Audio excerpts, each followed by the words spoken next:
Nous sommes réunis aujourd'hui juste donc pour faire le constat global de la dernière étape d'une machination que le pouvoir est en train de dérouler.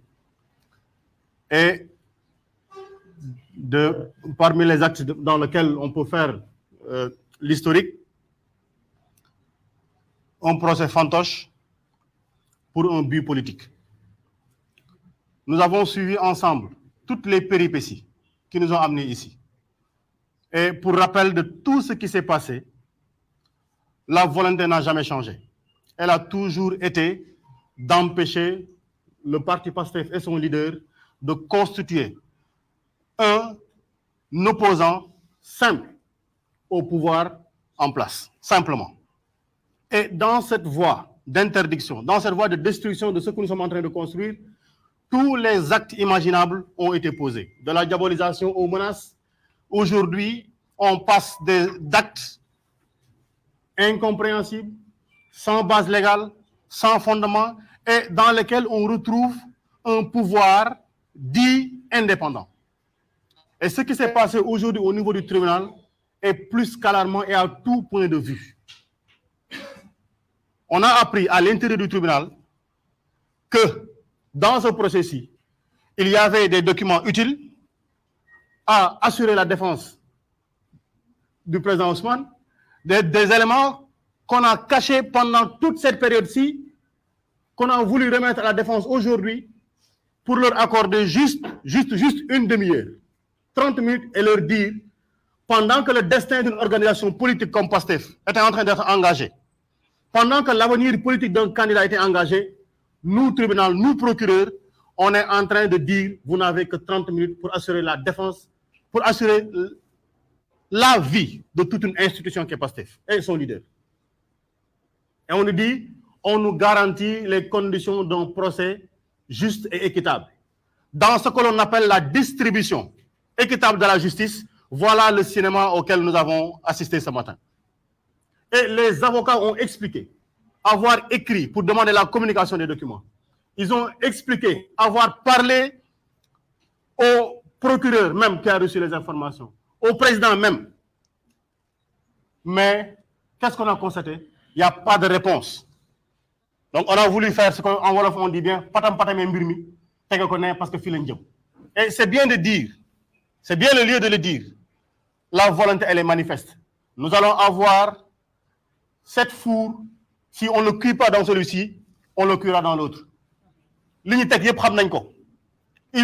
sont en train dans cette période-ci de tout essayer. Si ce n'est pas ce procès-là, ce sera celui-là. Si ce n'est pas celui-ci, ce sera cet autre procès. Voilà ce que nous avons. Et il est regrettable pour tout ce qu'on dit de la justice, qu'on constate qu'il devient un acteur politique, partisan, qui assume la défense d'un calendrier uniquement politique. Si ce n'est pas le dossier Adji Sarr, il faut essayer d'accélérer. C'est le dossier d'appel à l'instruction qu'il faut mettre sur la table. Si ce n'est pas celui-là, c'est le dossier de Prodac. Alors que sur ce dossier Prodac, mais franchement, qu'est-ce qu'il y a à dire de nouveau que le monsieur, en l'occurrence Mambeyan, ait bien été cité dans ce dossier-ci? Le rapport, il est clair. Il est clair. Le ministre Amadouba en a parlé à l'Assemblée nationale. En commission, il en a parlé. En plénière, il en a parlé. Je parle des dates de juin et de juillet 2018. Alors, qu'est-ce que nous avons dans ce dossier-ci? Et on pense qu'avec ce dossier-ci, mais fondamentalement, un dossier entre deux particuliers, on veut asseoir la destruction de toute une candidature, de l'avenir de toute une nation. Mais je dis une chose. C'est de l'histoire de politique du Sénégal. Ce que nous avions l'habitude de constater de faire, on disait toujours que les Sénégalais n'élisent pas. Ils démettent un président. Mais vous qui observez, vous les observateurs avertis de la scène politique sénégalaise, vous constatez qu'avant la date du 25 février 2024, comme fixé, les Sénégalais ont décidé d'élire un président. Il n'est pas question pour les Sénégalais aujourd'hui de chasser. Non, ils ne sont pas dans une logique de chasser quelqu'un.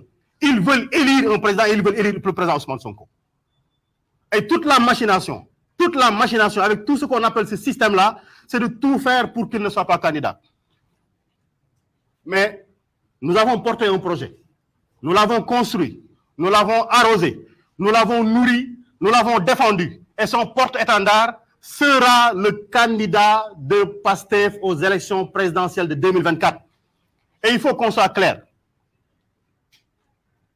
Nous le défendrons, nous le porterons au prix de ce que cela appellera. Au prix de ce que cela appellera. Nous menons dem wuti sen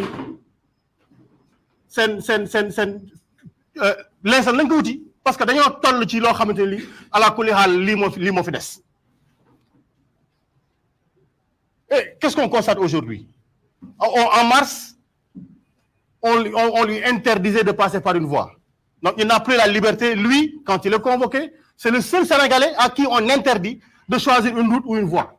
La liberté de circuler. Qu'est-ce qu'on fait de la liberté de circuler?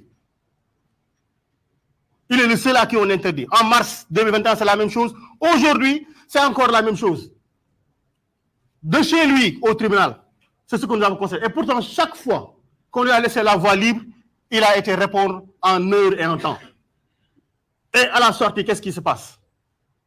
On lui choisit une voie et il a appelé à une vigilance. On a constaté qu'il se rapproche de jour en jour. Il se rapproche de jour en jour du kidnapping ultime. Il se rapproche du jour en jour du kidnapping ultime. Et aujourd'hui, ils ont goûté. Aujourd'hui, ils ont goûté. Moi, j'appelle l'ensemble des patriotes. Je dis, aujourd'hui, Macky Sall et son pouvoir. Aujourd'hui, le ministre de l'Intérieur. Aujourd'hui, ils ont goûté à dire, on va casser sa voiture, on va l'extraire, on va l'amener. Mais une attitude de service d'ordre, mais digne de braquage, digne du Mexique, digne de ce qui se passe au Paraguay.